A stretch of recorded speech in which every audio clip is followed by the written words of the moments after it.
What is up, everybody? Joe Everest, the fence expert, coming to you with a third installment of a multi-part series where we're taking a deep look into the world of rental fencing, temporary fencing rental, whatever you prefer to call it. We've already talked about that. In general, it's a good idea. Why I think it's a great idea, why we added it to our business, why you should consider looking into it on yours. We also, in the last video, talked about what an essential kit would look like a starting inventory order. If you missed either of those videos, you can go ahead and watch those at any time. You don't necessarily need to watch those to make this one make sense, but for context, it might help. For this video, we're gonna talk about pricing. So you've decided you wanna do it, you've placed your first inventory order, or maybe if you're a savvy investor, you're trying to figure out, is the money worth it? Is the juice worth the squeeze before you invest in that first essential kit? Makes sense? Let's dive into it. We're gonna talk about the material pricing, the labor pricing, the transport cost, that sort of thing. Let's get something clear right off the bat though. I will not be spoon feeding you a rate that you should be charging in your market. There is no spoon. That's up to you to decide.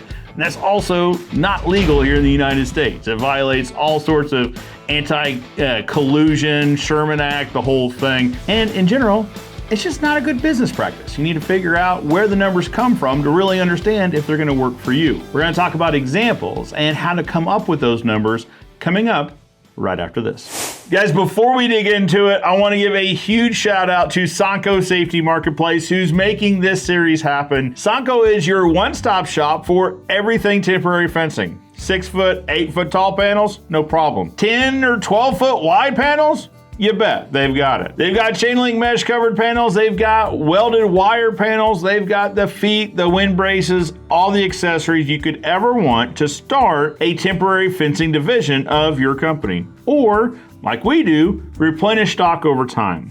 All right, so the first material cost, the biggest material cost, is gonna be your panel cost. Now, we established in the previous video that you can buy a panel kit, a panel, a foot, a clamp, for $109 for a 6 foot tall, 10 foot wide panel. Well, some quick math tells us that $10.90 a foot is our material cost for this panel. Now, that's really the last firm number we're gonna talk about in this video, because the rest of this really comes down to how you want to run your business and understanding that each business is a little bit different. What I mean by that is, so we know that it's $10.90 per foot, but what we don't know is how often we want to replace these panels, or how often we want to increase our investment or roll that money back into additional panels, how often we want to turn these panels over in a year, that sort of thing. And it's going to vary by market. But for now, let's just use some fictional example, understanding that I am not telling you what you should charge. We're just using an example on how to find out what you should charge. All right, so if we're at $10.90 a foot, and say we want to double our panels every year, or we think that we may be replacing panels every year, which not realistic. Panels often, we've got panels that last 3, 4, 5 years. And this will be in a different video, but we also write our contracts to where if a panel is damaged during the rental, that we have the right to charge for a replacement panel. So that's a whole different ball of wax. But let's say we want to turn these panels over every year, or we want to double our panels. We divide that number by 12 months in a year. We're trying to figure out how much per month we really should be charging to recoup our cost. So 91 cents a foot per month times 12 months gets us $109, pays off our panel in year 1, and frees that money up to buy additional panels in year 2. Or replace the panel after a year. Realistically, you won't need to replace the panel. So we're gonna roll that money into an additional panel in year 2.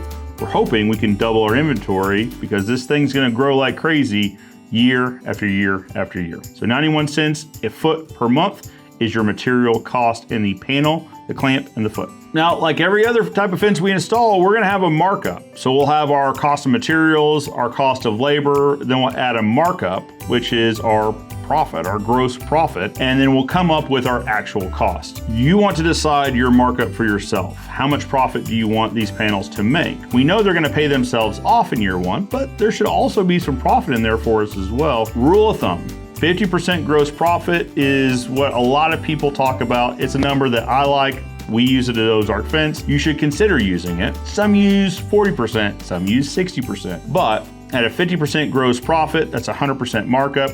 We take that 91 cents per foot and we turn that into $1.82 per foot per month to pay the materials off and turn a 50% gross profit. All right, so we've got the materials out of the way. We need to figure out our labor costs. Now, labor is typically actually two different line items on a typical proposal. You're gonna have your setup labor and your teardown labor. Well, how do you figure out what your labor cost is? What I would do, again, if we were gonna pick up and move Ozark Fence to a new market, whatever crew I was gonna have install these panels, I would typically 2, 3, 4 people. I would have whatever crew that is, load up 100 panels, strap it down just as if we're gonna drive around town or drive it 2 towns over to set these up. Drive somewhere where we can set this 100 foot up. It can be on your lot, it can be in a field, it doesn't matter where these go. The point is, we want to time, not rushing, standard walking, setting everything up. We want to time how long it takes this crew to unstrap the panels, to lay out the bases, to lay out the clamps with the bases. Typically those are the same step. Take the panels out, set them up, clamp them over and over and over, set up this 100 feet. Then we at least have a basic idea of how long it should take us to set up. 100 feet, we can multiply that out by 500 feet. We can figure out what 50 feet would be. 100 feet seems to be a good base number. Now, as I said, this isn't a race. We want to make sure everyone understands we're going at a standard pace. You also need to take into account whether this is a flat lot, whether it is ideal weather, whether it is in a straight line, etc., and understand that this is a base rate. If we're setting these panels up in April, the weather's great, temperatures are fine, we're not gonna have the same labor rate in July, August, where it's 100 degrees, we're taking breaks every 15, 20 minutes to avoid heat exhaustion, that sort of thing. Generally, the pace is going to be a little bit slower.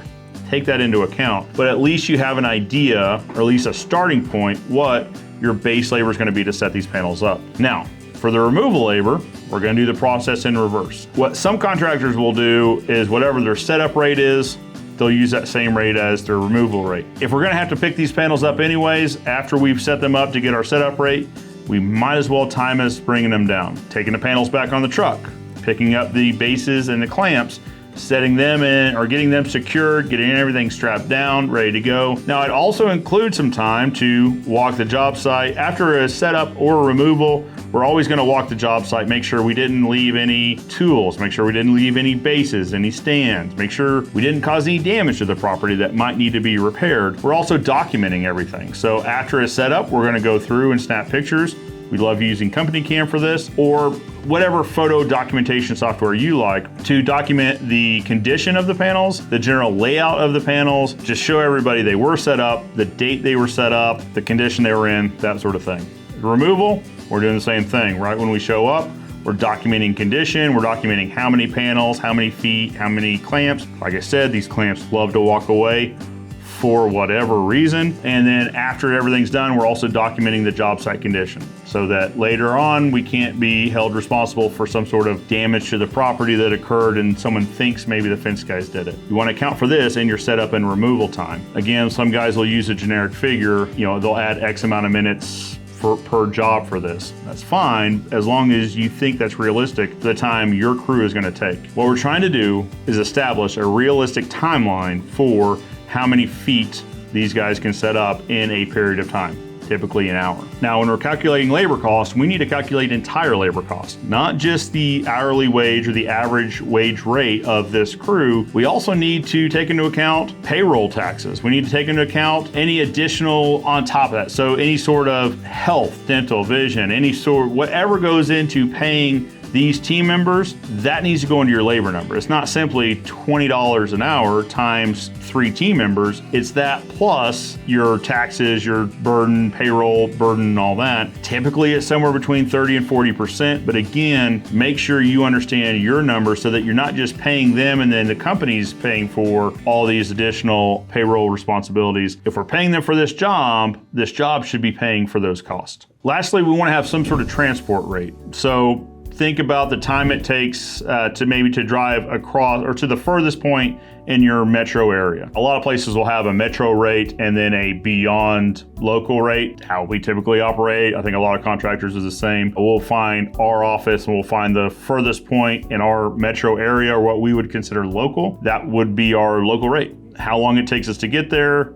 Again, we're figuring payroll cost, total payroll cost. We're figuring mileage on the vehicle, wear and tear, fuel, etc. All that going into the transportation cost. Just like materials, just like labor, we're going to add profit into this. We are a for-profit entity. If we do everything right, we should come up with money at the end of this project. So we're adding whatever markup that we added to our materials and labor also to our transport cost. Now, for example, on this transport cost, typically it'll be a flat rate. Whatever you decide yours is, whether it's $500 or $607, whatever it is. If we'll say round numbers, it's $500. It's $500 for local or for metro, and it's $500 plus X amount of mile for beyond local or beyond outside metro. That sort of thing. Now, a flat transport figure is absolutely a figure that a commercial contractor, general contractor, or commercial client is used to seeing, rather than trying to figure out your transport cost per foot of fence. You generally don't pay transport that way, so you wouldn't charge transport that way. Flat fee plus mileage if applicable. All right, so let's talk about what these proposals should look like. Now, there's typically two ways of preparing these proposals. There's going to be a lump sum proposal plus additional monthly outside of the agreed upon term. The second way would be just a straight up per month proposal that could go on indefinitely. The contractor will generally tell you which way they're most comfortable. Our experience in our market, everyone likes having the per month. There's generally an understanding of how long a project could take, but in a lot of projects, this is flexible. Temporary fencing typically comes in at the beginning of the project or in the terms of laydown area before the project even starts. So these GCs and commercial clients understand that the completion date is a moving number, but some of them like to see a lump sum proposal. Let's start there, and then we'll go on to the monthly. All right, let's break down the lump sum proposal. Now, it's important to note for both the labor, the setup and removal costs, and the materials, we're bidding these as lineal feet. In terms of labor, it's lineal feet of setup. Then the second line item is going to be our rental. So in a lump sum, say it's 12 months at X per month, and then your removal charge would be a prepaid removal cost. Again, we determined these a few steps ago when we're talking about timing ourselves or timing the crew and how long it takes to set up and remove these panels. Now, the removal costs, I mentioned it's prepaid, and I feel like this is important. It's a lesson we learned the hard way over several years of installing these, is that when you try to bill for the removal after the panels are up, it's incredibly hard to collect on. Typically, the project is over, which means that the contractor's ready to wrap up all their bills. You put in an additional bill at the end. Typically, your invoice gets in the last payment draw, which is typically where everyone's punch list is at. So you'll get paid once all the other contractors have satisfied their punch lists. There could be an argument also about that they thought maybe that this labor was already paid, or we found it incredibly difficult to collect on after the project was over. So we bill it at the beginning. It's prepaid removal cost. Fourth line item is going to be your transport. Again, we talked about having a local or metro rate and then an add-on for metro or local plus mileage, however you want to figure it, would add in on that transport. Always ever 4 line items: setup labor, rental, prepaid removal, and then your transport cost. As I said before, at least in our market, the most common way is to bill by the month for your rental. You'll have all of your setup, your first month rental, and your removal, prepaid removal, and transport cost in the first billing. Some contractors are different. Sometimes you would bill this out in order to get on the schedule. A lot of contractors are going to require you to go set up. You would have a signed contract, obviously, but you'd have to set up the panels. Everyone agrees that the panels are in the right spot and all that before the first invoice is submitted or the first payment draw request is submitted. It would look much like the lump sum proposal. You would have your setup cost, you would have your first month's rent, and then you'd have your prepaid removal and your transport cost in month 1. And then every month thereafter, you would just have your monthly rental cost recurring invoice. Most accounting softwares, we use QuickBooks, but I'm sure most of them just have a recurring function to have a recurring invoice function to where you memorize the invoice, set it up to come out whatever day. So if the pay draw date is the 15th of the month, we would have it be sent to them on the 1st so that it goes to the mail, it gets to them. Ideally, it would be emailed to their accounting department. But anyway, so it recurs monthly in time to get there before that payment draw date. A lot of contractors in our area, it's the 15th of the month. And payment draw dates, any invoices received before that will be processed with that month's billing. And then anything after that will roll to the next month's billing. So if you want to get paid on time, you get it in and received before that date. Setting up as a recurring invoice and just let that thing bill indefinitely until the client calls and tells you that the project is done, ready to be picked up. Typically, that's the date. We'll make a note in the job file. Project called off, we clear out the recurring invoice, and then schedule the pickup. All right, and that is how I would figure out how to price my services if we were to pick up Ozark Fence and put us in a different location or start an alternate location where we're starting from scratch. I know it's vague. It was meant to be vague. One, because legally, I can't tell you what you should be charging for your service. It's anti-competitive, it's collusion, it violates the Sherman Act. But two, there's nothing saying my numbers will work for your math or for your company. My overhead likely looks different than yours. My labor rates often look different than yours. I mean, even if I were to have a same company size next door to me, our rates would likely be different. We're employing different teams, we have different business strategies, and we have different hopes and desires and growth strategies for our businesses. I say all that to say, I understand this was a vague video, but I hope you understand what the thought process is that goes into determining our labor rates, our setup and removal rates, and our monthly recurring rental rates. If you have any questions, drop them in the comments below. Always love to interact with you guys there. For now, Joe Everest, the fence expert, reminding you that good fences make good neighbors, and I'll see you next time.